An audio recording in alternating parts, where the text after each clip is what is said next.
It's been almost 2 years since I lived here, and over time, you start to pick up a lot of habits or culture. So I just want to share some stuff that gets me shook every time. They're not really obvious. I mean, like, you gotta be here for a while to realize. So the first one is that Thais like to ghost people. This is kind of a stereotype slash generalization because not all ghost you, but I would say like 70% of people that you meet, there's like a high chance of them ghosting you. Maybe like you did something that kind of triggered them that you don't know. For example, let's say I want to make an appointment on Friday, but if that person on the other end don't know if it's possible, they would straight up not reply to you, or they don't really tell, like they kind of leave you hanging and they don't even read your message. They don't reply to your message until they find a solution, or sometimes they don't even reply to your message at all. That is something I still am trying to get used to. So it goes back to confrontation, like they don't want to confront and they don't want to say no. Saying no is not really a thing here. It's either you say yes or you find an indirect way to say no. Point is that they have a different way of handling your questions or your whatever you ask for. Another thing I noticed, so every time it's something relating to payment, let's say you were trying to make an appointment and it seems like you're about to pay, that's when they're more active in replying to your message. So same with, like, let's say you were trying to get a condo and it seems like, oh yeah, you're almost gonna get the condo, and then they're like more active in replying to your message. But if they feel like you're not really about to pay or about to sign the condo, then they will reply slower. Nowadays, everyone is on their phone, so there's a high chance that they saw your message loud, but they don't read it, because you can see the preview online, so you don't actually have to click the message. I guess it's not a bad thing, but the downside is like a lot of times you don't know. I mean, maybe they know that the other person on the other end is actually waiting. I don't think a lot of people like to wait, and for me, I don't like to be like, oh, like it feels so uncertain, like, oh, when are they gonna reply to me? Like, I want an answer, basically. I think that's a lot of people. I'm practicing myself to be more chill and to be more expecting of others not to reply. That's always my mindset. It's like I don't expect the person to reply.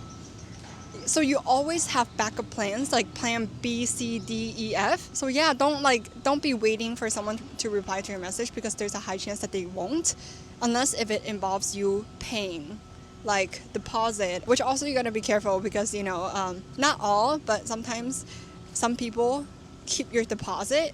That never happened to me, like with knock on wood, knock on wood. This leads on to the second one. The second shook that I have is that everyone is nice to you. Like 99% of people are nice to you.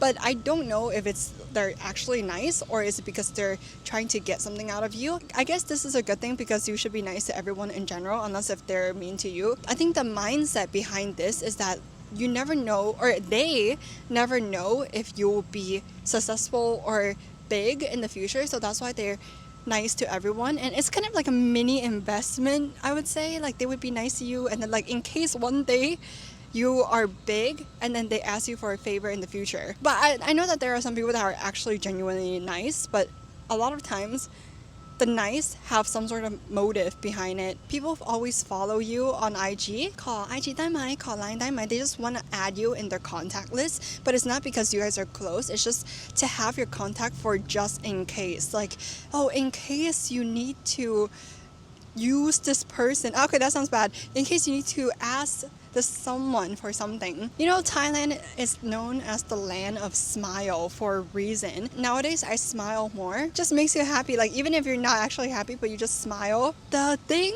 is, my point, they switch their smile to poker face really fast, like in less than a second. If you trigger them, if you say something that they don't really like, they go from smile and less than a second. It's kind of scary, the speed that they change the face. Okay, like I said, this video, it's not all. It's just like a generalization slash things I've noticed. Networking and making connections is kind of a big thing. I think it's a big thing in general, but I don't really believe in that, because I had like my solo traveling phase of my life.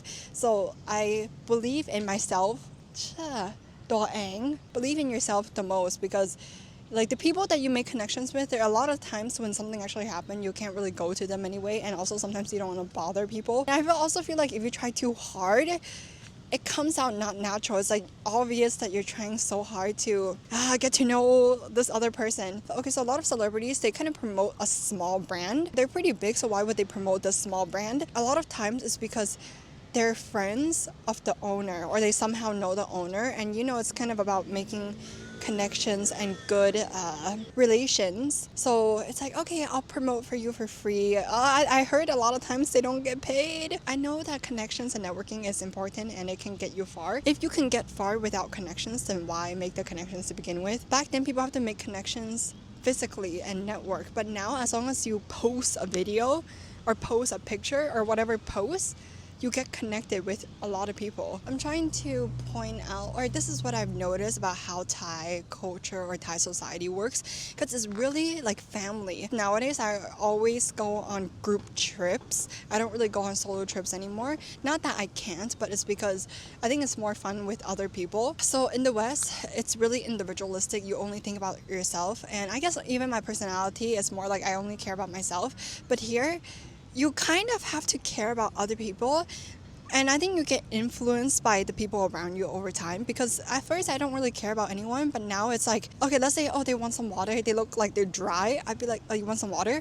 So it's like little things like these. Thai culture, Thai people influence you in a good way to where you become a nicer person, and that's the part I like about it. But there are also parts of it that I might chop because it doesn't really align with who I want to become. But like, for example, being nice and caring about even if you don't want to, over time you'll slowly start to do it because you just get influenced by people around you, which shows how important your environment is, because you get influenced. Or I mean, like, you are where you are.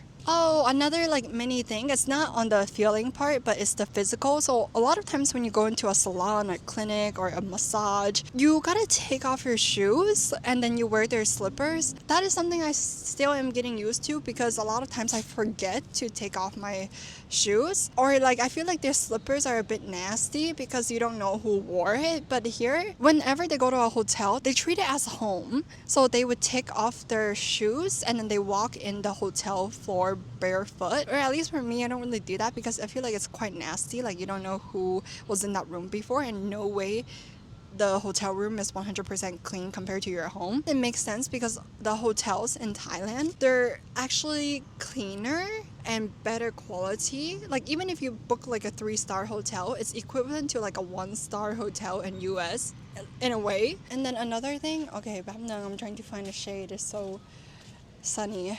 Actually, it's evening. I don't think the air is that good, but I'm gonna get out of here as soon as possible. But this park is actually a pretty popular park for students, and a lot of times they have gatherings or they go on dates in this field. And you can also see the sunset in front of me.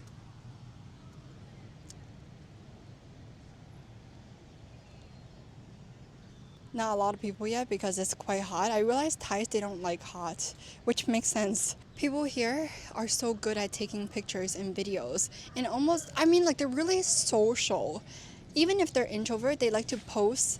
Actually, not all, but a lot of people, they like to post on their IG or TikTok or Facebook. Facebook is quite big here, but I thought it was kind of outdated. So basically IG, a lot of people post on the IG story, like they update about their life, little details like what they eat for dinner. But it also depends on the person, right? But for me, it's like, I don't really want to share that detail. And you only want to share, or usually you only want to share the good stuff. But that's also the toxic part about social media, is like you only share the good things to make it seem like your life is perfect, which is not true. Girls, and maybe some guys too, but like girls, they would be like, whenever you would see them making content or something to promote, like they're making a promotional video, and then right when they turn off the camera, their face goes to poker face so fast. Scary. I understand because you have two personality, on screen, off screen, but it's like, whoa, the contrast is so dramatic. I feel like I'm quite old. I'm too old for this area. It's CU Park. It's near Chulalongkorn University and Pantatong. I'm actually walking to Pantatong for dinner, and I wanted to make a video because, wait, the lighting. These are some of the things I noticed, but let me know if there are other things that you notice or that I missed. And these are all generalizations. Some are a little bit of stereotype. A stereotype comes from some sort of truth. And maybe these are not things you would notice if it's like your first trip, because all of these things that I'm noticing, it's like over time. It's like I'm collecting data out here. Like, oh wait, that person did this person did this. It must be kind of true. So yeah, that is it for this video, and I will see you guys in another one. Bye bye.